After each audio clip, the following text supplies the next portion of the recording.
தக்காளி இருந்தால் போதும், இட்லிக்கு 10 நிமிஷத்தில் ஒரு அருமையான சைட் டிஷ் ரெடி. எப்படி பண்ணலான்னு பார்க்கலாமா? வாங்க வீடியோக்குள்ளே போகலாம்.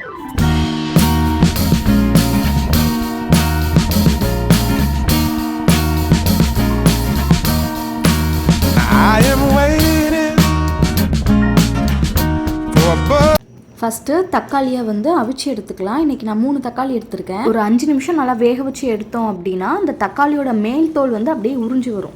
ஸோ அந்த ஸ்டேஜில் நம்ம அடுப்பை ஆஃப் பண்ணிவிட்டு அதை தனியாக எடுத்து ஆற வச்சிடலாம். இப்போது ஒரு கடாய் எடுத்துக்கலாம். அதில் கொஞ்சமாக எண்ணெய் சேர்த்துக்கிறேன்.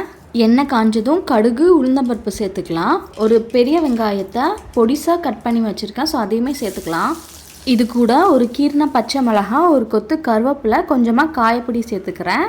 இந்த வெங்காயம் கண்ணாடி பதம் வர வதக்கிக்கலாம். முதல்ல 3 தக்காளியை அவிச்சு ஆற வச்சுருந்தோம்ல, இப்போது அது நல்லா சூடு போனதுக்கப்புறம் மிக்சியில் தண்ணி விடாமல் அரைச்சி வச்சுருக்கேன். ஸோ அதையுமே இதில் ஆட் பண்ணிக்கலாம். இப்போது 1 டேபிள் ஸ்பூன் வத்தப்பொடி, 1/2 டேபிள் ஸ்பூன் தனியா பொடி, கொஞ்சமாக மஞ்சள் பொடி, கரம் மசாலா பொடி, தேவைக்கேற்ப உப்பு சேர்த்து நல்லா கலந்து விட்டுடலாம்.